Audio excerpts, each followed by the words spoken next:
irmãos e amigos que acompanham o canal da Igreja no Gama, estamos aqui para fazer a conclusão do nosso último livro do projeto Livro da Minha Mão, nessa série pela qual nós temos caminhado já há algum tempo.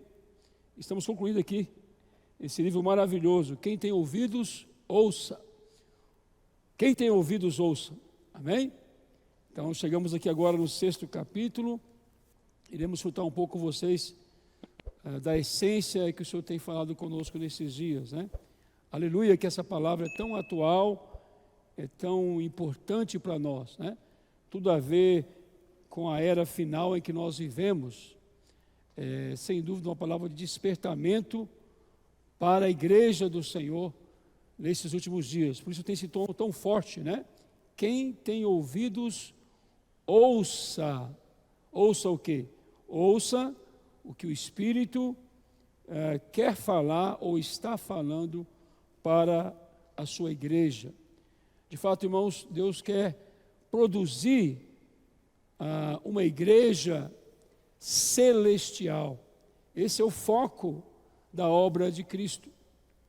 Essa é a essência da vida e da função da igreja na terra. É trazer o reino dos céus para essa terra, né? Quando nós olhamos em Mateus 6, na própria oração que o Senhor nos ensinou, ele já chama atenção para esse forte sentimento. Capítulo 6, versículo 9 de Mateus, ele começa dizendo assim: portanto, vós orareis assim: Pai nosso que estás nos céus, santificado seja o teu nome, venha o teu reino, faça-se a sua vontade, assim na terra como nos céus. Você percebe que a essência do Evangelho de Cristo, da obra de Cristo, foi trazer esse reino dos céus para a terra, né?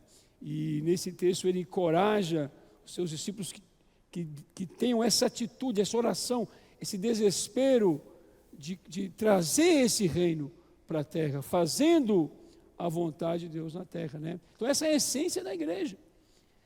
Ser esse organismo vivo e celestial de Deus na terra. Como fazer isso? Vamos subir, né? Então, para que a igreja exerça essa função, primeiro nós temos que subir, sair dessa terra, nos desembaraçar do que nos prende aqui, na esfera terrenal, do velho homem, das coisas terrenais, e subir para o trono de Deus, né? Como João nos exorta aqui no capítulo 4 de Apocalipse, versículo 1, temos visto muito esse versículo recentemente, diz: depois dessas coisas olhei, e eis não somente uma porta aberta nos céus. Então essa porta aberta no céu diz respeito à função essencial da igreja na terra, né? João falou isso logo após fazer a narrativa aqui das 7 igrejas do Apocalipse, né? Então após isso ele mostrou: olha, agora vocês têm que subir, né? Subir, como também a primeira voz que ouvi, a primeira voz que trouxe a revelação da igreja com o mistério do reino dos céus, agora fala novamente, como de trombeta, a falar comigo, dizendo: sobe para aqui, e te mostrarei o que deve acontecer depois dessas coisas. Imediatamente eu me achei em espírito, e eis armado no céu um trono, e no trono alguém sentado. Percebe então que ao subir nós vamos encontrar a esfera do trono de Deus. E como a igreja encabeçada por esse trono, nós vamos viver nessa esfera celestial aqui na terra, né? Subir, mas também descer, para executar aqui a vontade de Deus, né? Ó Senhor Jesus. Então essa é a expectativa de Deus por cada um de nós, o nosso viver da igreja, nosso viver pessoal, né? Individual, debaixo do encabeçamento de Cristo, no viver coletivo da igreja, precisa ser um viver a partir do trono de Deus, né? e executando a vontade de Deus nessa terra, como vimos em Mateus 6, né? Para completar esse texto de Mateus 6, poderíamos ler aqui Efésios, capítulo 5, né? Acho que vai nos trazer mais luz aqui. Bem, Efésios 5 nos mostra qual deve ser a nossa atitude, né? Além de subir, e temos que executar a vontade de Deus nessa terra. Temos que ser despertados para isso. Olha só Efésios 5, versículo 14. Pelo que desperta, ó tu que dormes, levanta-te de entre os mortos, saia da esfera terrenal, saia da esfera limitada desse mundo. Levanta-te de entre os mortos e Cristo te iluminará. Portanto, vede prudentemente como andais. Não é de qualquer maneira, não é como nécios nessa terra, mas remindo o tempo, porque os dias são maus. Então, cada minuto nessa terra é importante. Vivemos na esfera do tempo, limitada do tempo, limitada da terra.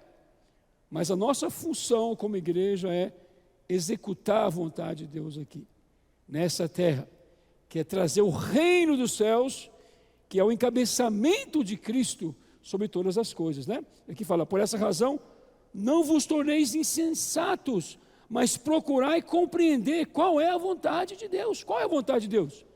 É que o reino dos céus seja trazido para essa terra, né? Venha a nós o teu reino, seja feita a sua vontade, assim na terra como nos céus. Bom, está claro para nós, né? Agora, como executarmos isso?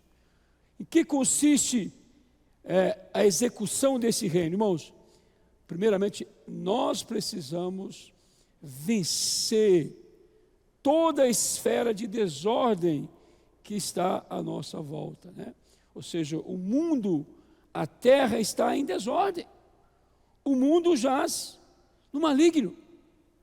Então, a função essencial da igreja é trazer o encabeçamento de Cristo para essa terra, trazer o governo de Cristo para essa terra. Agora, começa com cada um de nós, né? Essa degradação que está aí fora, infelizmente, também está dentro da igreja. E essa série nos mostra isso. Essa série, quem tem ouvidos, ouça o que o Espírito diz à igreja ou às igrejas. É uma palavra de despertamento para todos nós. Ó Senhor Jesus, ainda existem desordem, degradação que foi entrando na igreja e foi danificando a esfera do corpo de Cristo, né? Ó Senhor Jesus. Então, irmãos, nosso desafio é esse também, é vencer toda a esfera de degradação que existe dentro da igreja, permitindo que Cristo encabece, governe, preencha todos os vazios, todos os espaços, governe, reine na igreja. E a partir da igreja ele possa, então, obter esse encabeçamento sobre todas as coisas, né? Olha só o que diz 1 Coríntios capítulo 15, versículo 25. Diz, porque convém que ele reine, até que haja posto todos os inimigos debaixo dos seus pés. O clamor do Espírito é esse. A voz do Espírito hoje, quem tem ouvidos ouça essa. Ele almeja por isso, que todos os inimigos sejam postos debaixo dos pés de Cristo, né? E a comissão da igreja na terra é essa. O último inimigo a ser vencido ou a ser destruído é a morte. 27. Porque todas as coisas sujeitou debaixo dos seus pés. E quanto diz que todas as coisas lhe são sujeitas, certamente exclui aquele que tudo lhe subordinou. Quando, porém, olha só, vamos chegar nesse ponto máximo, onde esse governo de Cristo será estabelecido, né? Quando, porém, todas as coisas estiverem sujeitas, e começa dentro da igreja.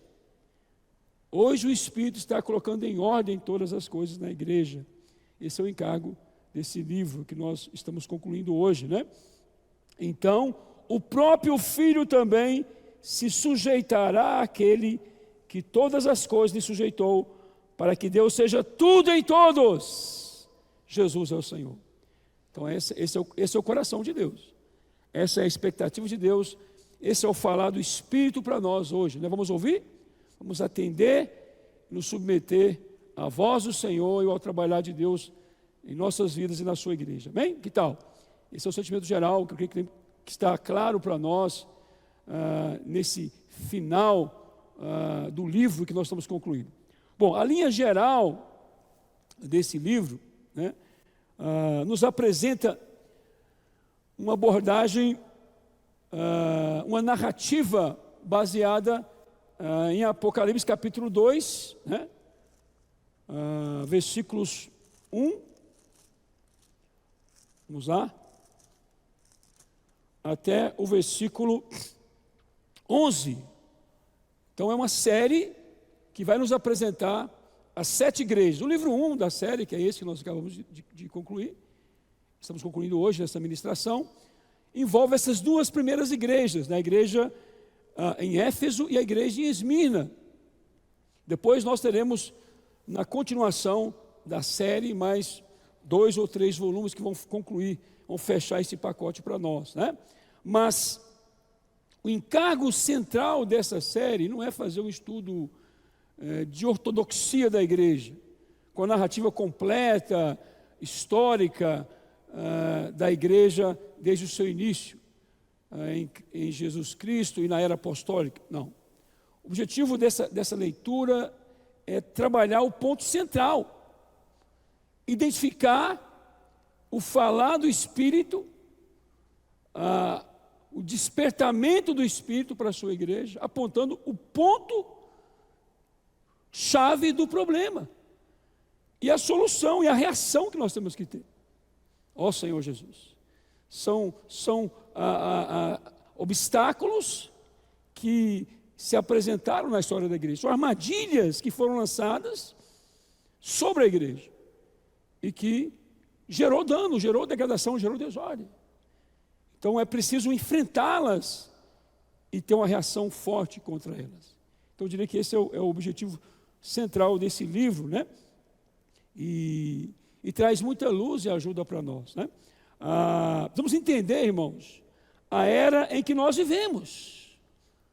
Nós vivemos na era da igreja, na era onde os mistérios do reino dos céus estão sendo revelados para nós, e onde esse reino dos céus está sendo executado, né? Vamos olhar aqui rapidamente em Efésios. Ó Senhor Jesus. Capítulo 1.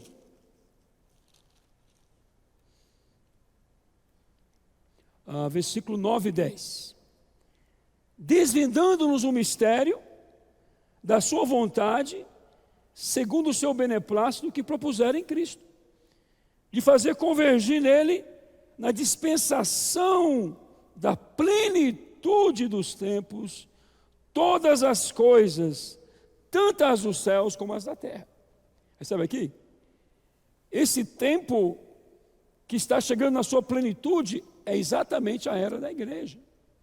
É a era através do qual a vontade de Deus está sendo executada na terra, né?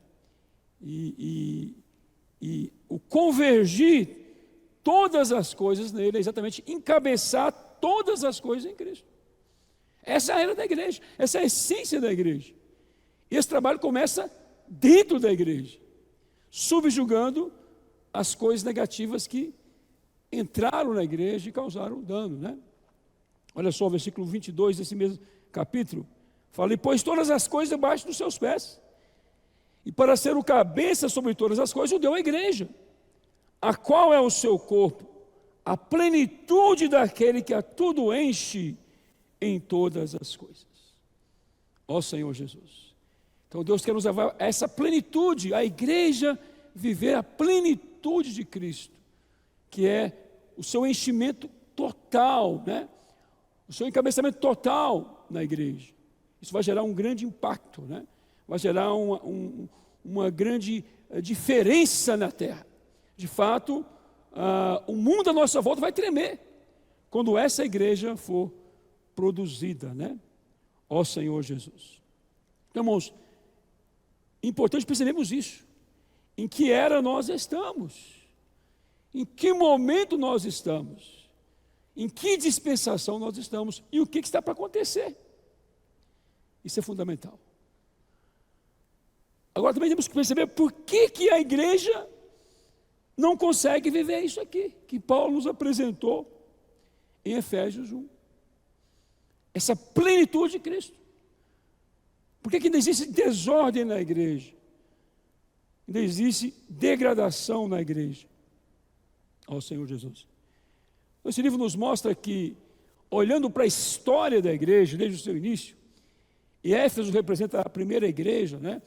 A igreja que surgiu com os apóstolos ali, Pedro liderando aquele grupo de 11, juntamente com ele, formando 12 ali, em Atos capítulo 2, versículo 14, mostra Pedro se levantando ali.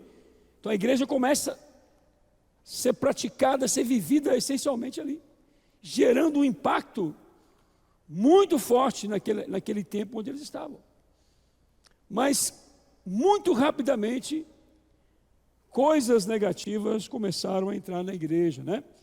E aqui na página 70 desse livro, nos mostra que Satanás, que é o principal inimigo a ser vencido, né, que nós já lemos há pouco lá, em 1 Coríntios capítulo 15, né, que Jesus deixa bem claro isso também em Mateus 16, eu acho que vale a pena a gente ler, né, Mateus 16, versículo 18, não é isso?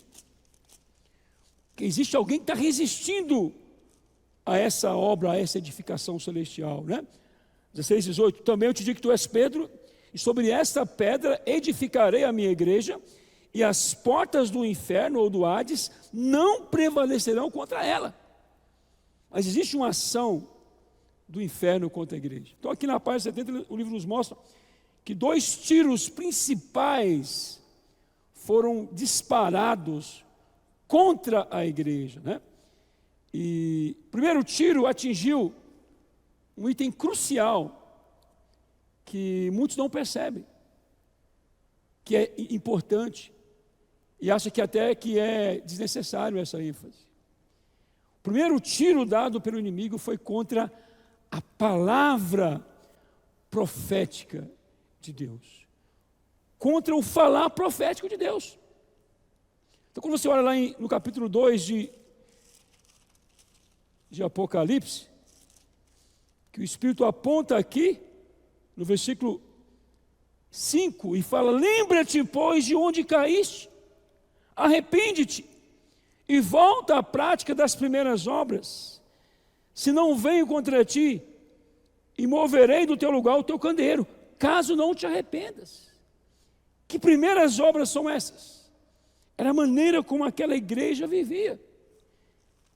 Se nós olharmos aqui em Atos, capítulo 2, bem rapidamente, só para a gente ter uma ideia, né? Essas primeiras obras, capítulo 2, 42, mostra como viviam os primeiros convertidos, como era a igreja no seu início. Primeiramente, no 2,14 fala: então se levantou Pedro, com os 11, havia unanimidade na liderança da igreja, né? Erguendo a voz, advertindo-os nesses termos: varões judeus e todos os habitantes de Jerusalém, tomai conhecimento disso e atentai nas minhas palavras. Ele levantou com uma liderança, trazendo a palavra profética de Deus para a sua igreja, né? Ó Senhor Jesus. E aqui mostra no 42 que os crentes se convergiam nesse falar, olha só, e perseveravam na doutrina dos apóstolos, na comunhão, no partir do pão e nas orações. Em cada alma havia temor, e muitos prodígios e sinais eram feitos por intermédio dos apóstolos. Percebe o impacto que havia ali? Porque existia um falar profético governando a igreja por meio dos apóstolos. Então, qual foi a estratégia do inimigo?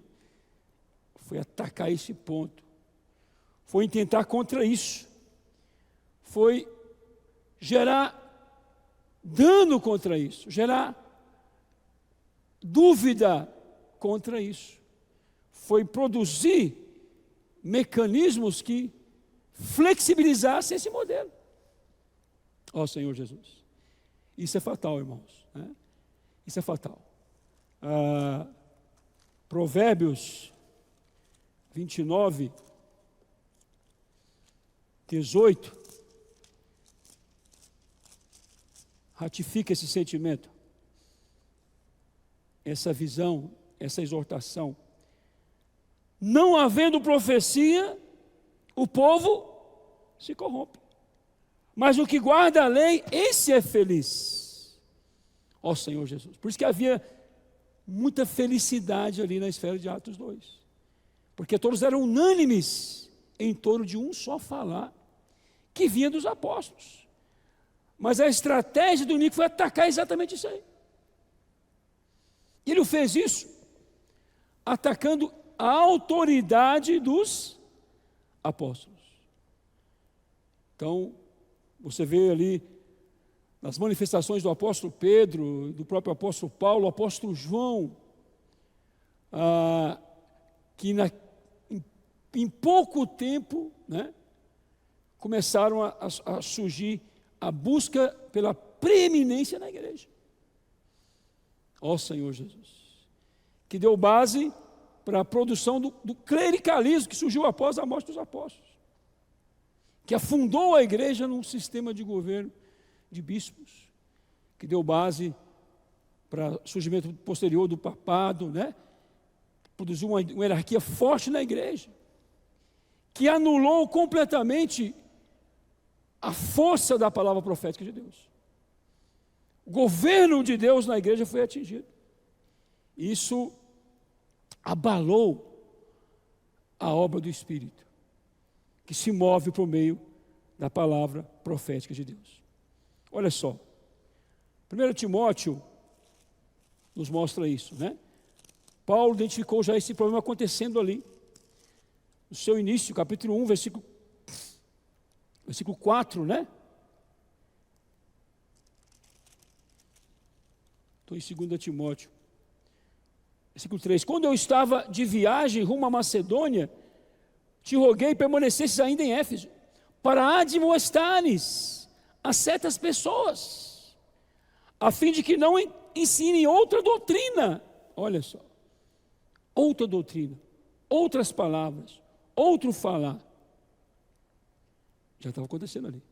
É o tiro certo do inimigo de Deus contra a palavra profética de Deus e contra a autoridade do apóstolo, né? Nem se ocupem com fábulas de genealogia sem fim, que antes promovem discussões do que o serviço de Deus na fé, ou a economia de Deus na fé. Ora, o intuito da presente admoestação era um clamor, quem tem ouvidos ouça. Olha só, visa o amor, que procede de coração puro, de consciência boa e de fé sem hipocrisia. Desviando algumas pessoas dessas coisas, perderam-se em loquacidade frívola. Tudo que não promovia o falar profético de Deus naquele período. Então Paulo estava combatendo aqui. Esse é o tiro, os dois tiros, né? Contra a palavra profética e contra a autoridade de Deus na igreja por meio do apóstolo, né? Se você olhar também em 3 João, o apóstolo João também enfrentou essa conjuntura ali, no período da igreja, no seu início. Ó Senhor Jesus. 3 João, na verdade, né? 9 e 10 mostra isso. Escrevia alguma coisa à igreja, mas Diótrefes, quem escreveu? O apóstolo. A liderança que estava gerando aquele modelo prevalecente na igreja de Deus, trazendo os céus para a terra, gerando impacto. Mas contra o falar do apóstolo João, apareceu o quê? Diótrefes, que gosta de exercer a primazia entre eles, e não nos dá acolhida. Olha só o princípio aqui, irmãos, é seríssimo. E isso cresceu na igreja. João enfrentou isso fortemente ali, no período do seu apostolado, né? Aqui na figura de Diótrefes, né? Ó Senhor Jesus, isso afeta a autoridade do Espírito. Isso cria bloqueios na igreja. E essa foi a estratégia que o inimigo usou ali, né? Olha só que diferença. O Espírito precisa da palavra, e ele precisa da liderança apostólica, da comunhão nessa palavra, para que ele possa se mover. Olha, voltando aqui em Atos 13, esse modelo foi atacado. Os 2 tiros aqui atacou esse modelo aqui de Atos 13. Capítulo 13, versículo 1. Havia na igreja de Antioquia profetas e mestres. Simeão, por sobrenome Níger, Lúcio de Cirene, Manaém, Colácio de Herodes, o tetrarca. E servindo eles ao Senhor, disse o Espírito Santo: separai-me agora, Barnabé e Saulo, para a obra que os tenho enviado ou chamado. Então o Espírito tinha liberdade para se mover a partir desse ambiente prevalecente que foi fortemente atacado ali. Irmãos, quem tem ouvidos, ouça o que o Espírito diz às igrejas. Então a linha desse livro nos traz uma forte palavra de advertência, né?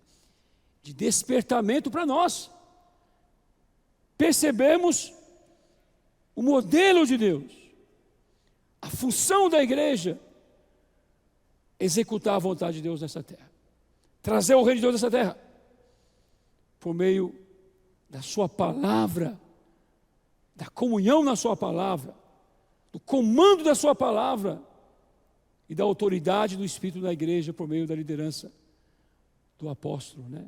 Isso foi fortemente atingido, né?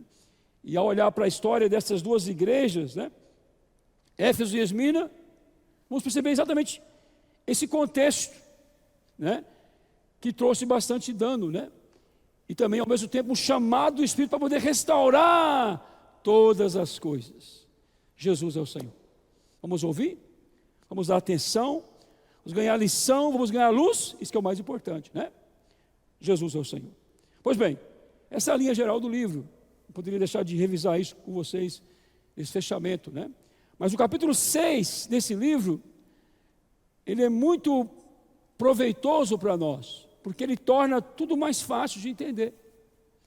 Então o capítulo 6, ele vai pegar essas 2 igrejas, que nós vimos nos capítulos anteriores, Éfeso e Esmina, e vai jogar a luz sobre elas, né, usando 2 parábolas de Mateus 13. O conteúdo dessa palavra, ele é aplicativo. Porque Mateus 13 é o texto através do qual Jesus, ele revela os mistérios do reino dos céus para os seus discípulos.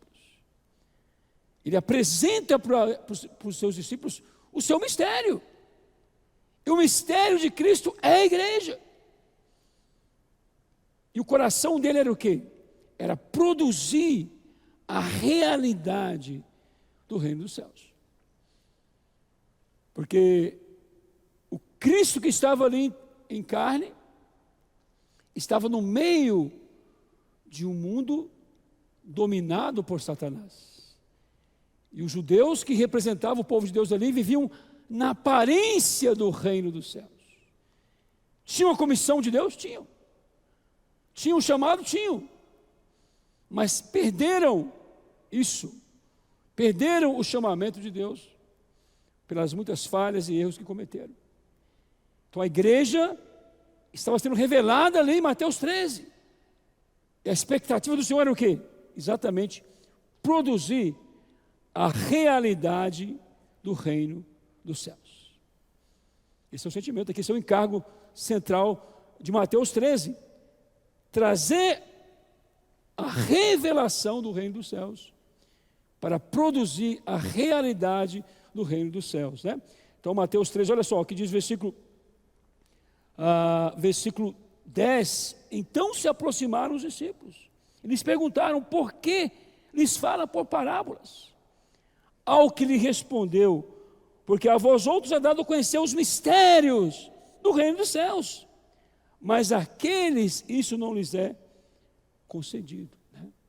Então é concedido a revelação para aqueles que estão posicionados em Cristo Jesus, né? Como aquele grupo de discípulos que estavam ali, né? E ele fala no versículo 16: bem-aventurados, porém, os vossos olhos porque veem, e os vossos ouvidos porque ouvem. Vocês estão recebendo a revelação dos mistérios do reino dos céus. Jesus é o Senhor. Então, irmãos, esse capítulo vai trazer também algumas parábolas que nós iremos associar com as 7 igrejas ali, no capítulo 2 e 3 de Apocalipse. As 2 primeiras parábolas, né? A parábola do semeador e a parábola do joio e do trigo, podemos relacionar com a igreja em Éfeso e a igreja em Sardes. O que é mais importante aqui? É buscarmos a aplicação espiritual do princípio que estava ocorrendo com aquelas igrejas. Extraímos lição para o nosso viver hoje. Qual a lição central aqui de Mateus 13, 4 a 9, que nos apresenta a parábola do semeador? Essa parábola aponta um problema sério, que é o problema do coração. O semeador saiu aqui a semear, mas a semente, que é a semente do reino, caiu em várias terras. Temos aqui uma terra pisada, né, dura, que a semente não consegue entrar, como se fosse um caminho pisado. Temos uma terra com pedras, que a semente entra, mas não consegue crescer. Temos uma terra com a presença de espinhos, que sufocam, a semente consegue até surgir, mas é sufocada, que representa o mundo. E temos uma boa terra, que representa um coração adequado, onde a palavra consegue entrar e produzir a revelação e a realidade do reino dos céus. Ó Senhor Jesus, essa era a condição da igreja em Éfeso. Essa é a condição da igreja que perdeu o primeiro amor. Ela perdeu a capacidade de receber a palavra, de frutificar nessa palavra. Olha só, na explicação que o Senhor dá aqui no versículo 14: de sorte que neles se cumpre a profecia de Isaías: ouvireis com os ouvidos e de nenhum modo entendereis, vereis com os olhos e de nenhum modo percebereis, porque o coração desse povo está endurecido, de mau grado ouviram com os ouvidos e fecharam os olhos, para não suceder que vejam com os olhos, ouçam com os ouvidos, entendam com o coração e se convertam e sejam por mim curados. Esse é o diagnóstico preciso da igreja em Éfeso. Não é isso? Vê depois onde caístes e volta à prática das primeiras obras. Tem uma luz aqui, irmãos. Olhar para essas terras aqui, que a palavra não conseguia entrar. Tudo que impede a palavra de crescer, de entrar e frutificar em nós, são obstáculos, são bloqueios, são dúvidas. Quando a palavra vem, você crê? Você é simples? Ou você tem objeções? Dúvidas? Será que é? Será que não é? Ó Senhor Jesus. Esse foi o princípio que a serpente usou desde o início lá em Gênesis, né? Olha só, capítulo 3 de Gênesis, versículo 1. Mas a serpente, mais sagaz que todos os animais selváticos que o Senhor Deus havia feito, disse a mulher. É assim que Deus disse: não comereis de toda a árvore do jardim. Olha a interrogação. Isso é uma advertência para nós. Cuidado com a dúvida, com o questionamento, com o conhecimento analítico, que é próprio do nosso velho homem natural. E o inimigo deu um tiro aqui, a serpente deu um tiro aqui certeiro em Eva, em pleno jardim, e aqui abriu uma porta da degradação para o casal, primeiro casal universal, Adão e Eva, que também é uma figura da igreja. Ó Senhor Jesus. Irmãos, muito cuidado com a dúvida. Vamos ser simples. Simples, simples, simples. 2 Coríntios capítulo 11, versículo 3. Mas receio que assim como a serpente enganou a Eva com a sua astúcia, assim também seja corrompida a vossa mente e se aparte da simplicidade e purezas devidas a Cristo. Irmãos, a igreja em Éfeso precisava voltar à simplicidade e à pureza de Atos 2,42. Ó Senhor Jesus, precisamos de um coração simples, obediente, que não duvida, que não questiona, mas que recebe a palavra de Deus, vinda por meio de homens, como palavra de Deus. Olha só que modelo maravilhoso. Sempre temos que citar, não tem jeito. 1 Tessalonicenses capítulo 2, versículo 13. Outra razão ainda temos nós para incessantemente dar graças a Deus. Graças a Deus.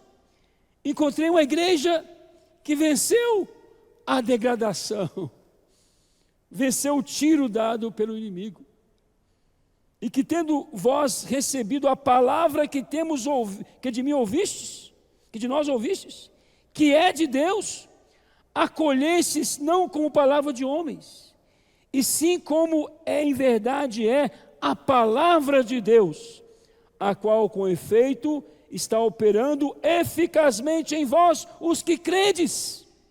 Jesus é o Senhor. Quando nós somos simples em receber a palavra, em acolher a palavra como palavra de Deus, olha só, você reconecta o comando, o governo de Deus na igreja. O Espírito passa a governar novamente. Isso está aqui, ó, claramente. Aí essa palavra opera eficazmente em nós, realiza a obra de Deus, e o reino dos céus é trazido para essa terra por meio da igreja. Esse é um modelo maravilhoso, né? E esse era o problema central da igreja em Éfeso. E a palavra de arrependimento aqui é para eles voltarem. Vamos voltar a ser simples, não duvidar da palavra. Essa é a lição para nós aqui. Em relação a Esmirna, a parábola de Mateus 13, temos que ser rápidos, né? Vamos só citar o ponto central. Já perdemos bastante tempo no início aqui. O ponto central aqui de Mateus 13, parábola do joio, está no versículo 25. Tem um inimigo que entra e semeia o joio no meio do trigo. O que é isso? Vamos entrar no aspecto teológico aqui da verdade.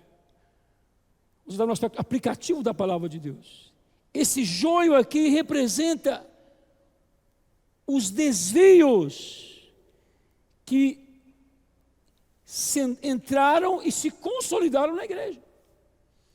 A igreja em Éfeso começou um ambiente contrário à palavra profética, que Paulo enfrentou, que João enfrentou, que Pedro enfrentou. Mas aqui a coisa começa a se consolidar. O joio representa desvios que aconteceram na igreja. Desvios fortes, né? Que na página 16 nos mostra isso. Só citar alguns para vocês aqui, bem rapidamente. fábulas e mitos judaicos. Está lá, até lemos há pouco em capítulo 1 de 1 Timóteo, né? Falsos mestres da lei. Também no capítulo 1 mostra isso, 6 e 7 de Timóteo. Ascetismo. Colossenses 2, 22 e 23. Piedade como forma de lucro. Capítulo 6, 5 de Timóteo. 1 Timóteo. Histórias mentirosas sobre o povo judeu. Capítulo 4, 7, Tito 3, 9. 1 Timóteo 4, 7, né? Disseminação e difamações e suspeitas malignas para obter seguidor. E aí vai. 1 Timóteo 6 mostra isso, 2 Timóteo 2, Tito 3 mostra isso. O que é isso? Isso mostra desvios que foram entrando na igreja, que se consolidaram principalmente por meio dos falsos mestres. Falsos mestres. Cuidado. 2 Timóteo. Senhor Jesus. 1 Timóteo capítulo 4, versículo 1 e 2. Ora, o Espírito afirma expressamente que nos últimos dias alguns apostatarão da fé, por obedecerem a espíritos enganadores e a ensinos de demônios. Isso é o trigo, isso é o joio, misericórdia, é o joio que entrou na igreja, no meio do trigo. Pela hipocrisia dos que falam mentiras, que têm cauterizado a própria consciência. E Pedro é mais claro ainda, olha só, 2 Pedro, capítulo 2, versículo 1 a 3, assim como no meio do povo surgirão falsos profetas, assim também haverá entre vós falsos mestres, os quais introduzirão dissimuladamente heresias destruidoras, até ao ponto de renegarem o soberano Senhor que os resgatou, trazendo sobre si mesmo repentina destruição. Quem tem ouvidos, ouça o que o Espírito diz às igrejas. Então aqui, problema existia ali, claramente na igreja em Éfeso. Coração, não é isso? Dúvidas, um ambiente contrário à palavra profética. Esmirna, o trigo, o joio entrou no meio do trigo. O inimigo entrou à noite e enxertou falsos mestres, falsos ensinamentos, que causaram terríveis danos à igreja. Esse é o contexto dessas duas igrejas. Por isso que o falar de Deus é forte ali também em Esmirna, né? Para Esmirna, eles passaram por grande perseguição. 10 anos, pelo menos de 10 dias aqui, que é um tempo de perseguição intensa dos imperadores romanos, né? E vem a palavra aqui, versículo 10. Não temas as coisas que tens de sofrer. Eis que o diabo está para lançar à prisão alguns dentre vós que vão resistir a esses desvios, para serem expostos à prova, e tereis tribulações de 10 dias. É um tempo. Ser fiel até a morte, e dar-te-ei a coroa da vida. Quem tem ouvidos, ouça o que o Espírito diz às igrejas. Ó Senhor Jesus. Então, essas duas parábolas nos apresentam itens negativos, sérios, que entraram na igreja e causaram danos na igreja. E à luz dessas duas parábolas, dá para perceber isso, né? Olhando para o contexto de Paulo, o contexto de Pedro, dos apóstolos ali, de João, né? E com a luz forte do livro de Apocalipse, mostrando aqui a condição dessas igrejas, o chamado para lutar contra tudo isso. Esse é o ponto principal aqui. tem um chamado para nós, para resistirmos a tudo isso e nos levantarmos contra tudo isso. Jesus é o Senhor. Então a palavra do Senhor para nós é que no meio dessa esfera de degradação, Ele está chamando os seus vencedores. Os vencedores serão produzidos aqui. Olhando para a igreja em Éfeso, parábola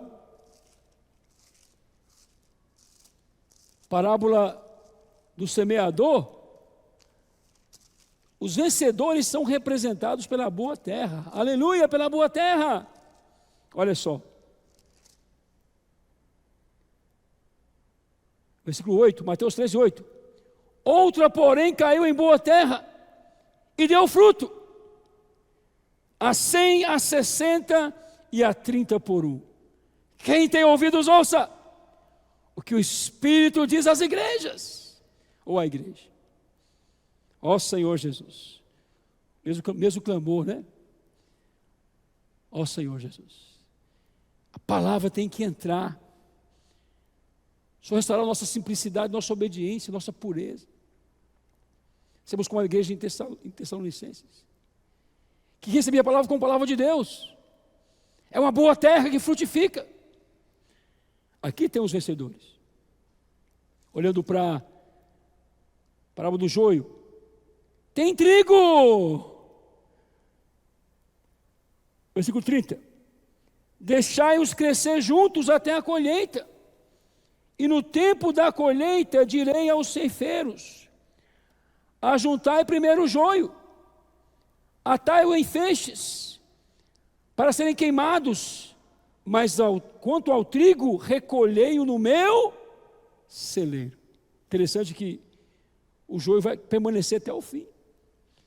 E como diferenciar o joio do trigo? É simples. Quando cresce, o trigo murcha, o trigo se curva, ele se humilha, porque ele tem simplicidade, obediência. E o joio, quando ele cresce, ele fica empinado.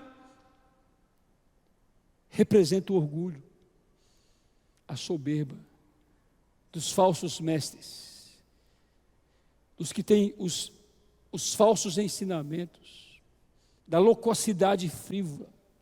É isso aí. Que lição preciosa. Você quer ser trigo ou quer ser joio? Depende da nossa atitude para com a palavra de Deus hoje. Ó Senhor Jesus. Esse é o princípio dos vencedores aqui, de maneira tão clara, tão gostosa, tão acessível para nós. Jesus é o Senhor. Precisamos, irmãos, perceber o que o Espírito está falando. Ele está chamando vencedores nessa era. Mas o princípio dos vencedores aqui, irmãos, está relacionado com restaurar a nossa reverência para com a palavra profética de Deus. O que se perdeu precisa ser restaurado. Ó Senhor Jesus, Mateus 13:16. Bem-aventurados, porém, os vossos olhos, porque veem, e os vossos ouvidos, porque ouvem. O que é isso? O que é ter olhos que veem e ouvidos que ouvem? Olha só, Apocalipse capítulo 1. O que João nos ajuda a entender esse mistério? 1:1. Revelação de Jesus Cristo, que Deus lhe deu, para mostrar aos seus servos as coisas que em breve devem acontecer. E ele, enviado por intermédio do seu servo, ou do seu anjo, o notificou ao seu servo João.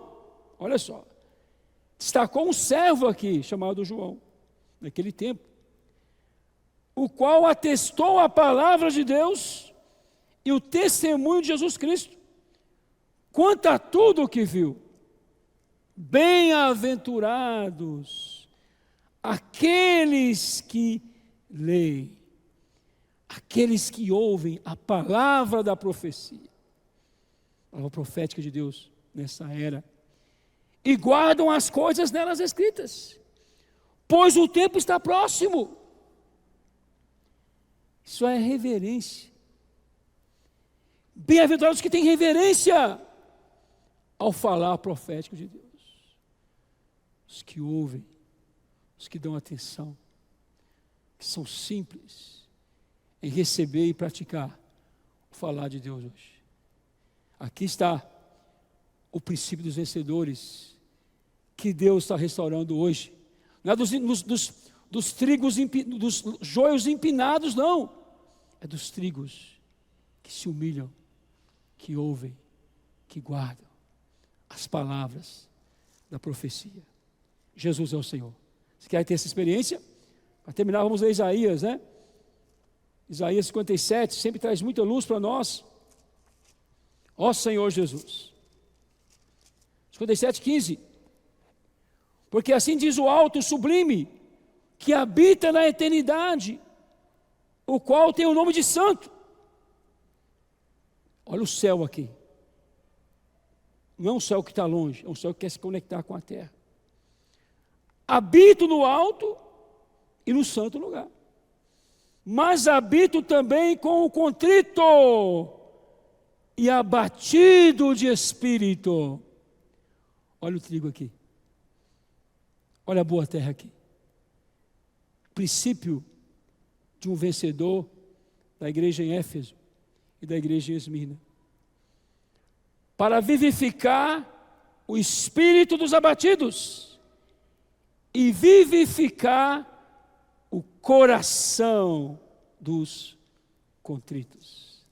Maravilhoso demais, né? Capítulo 66 de Isaías também nos ajuda. Assim diz o Senhor: o céu é o meu trono e a terra é o estrado dos meus pés.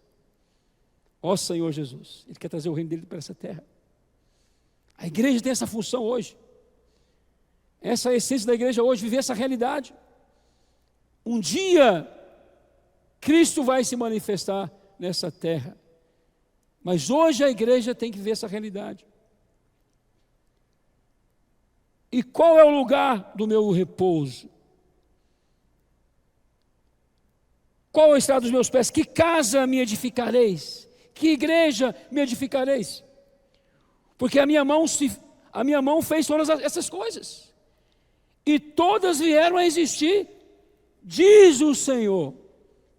Mas o homem, para quem olharei, é este: o aflito e abatido de espírito, e que teme, ou que tem reverência, teme a minha palavra.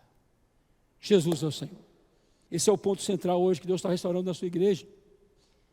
Quem tem ouvidos, ouça o que o Espírito diz às igrejas hoje, né? Só quer restaurar essa reverência à sua palavra profética. Esse foi o item que foi danificado fortemente já no início da era da igreja. Leia, você vai perceber isso. Leia esse livro, vai ser ajudado a entender isso. E é o item central que Deus quer também restaurar hoje em nosso meio. Amém? Jesus é o Senhor, que o Senhor possa nos abençoar, nos dar graça de entrar nessa palavra, de ganhar esse encargo, de aplicar em nosso viver e de restaurar a nossa vida da igreja, nos tornar vencedores nessa era. Jesus é o Senhor. Amém.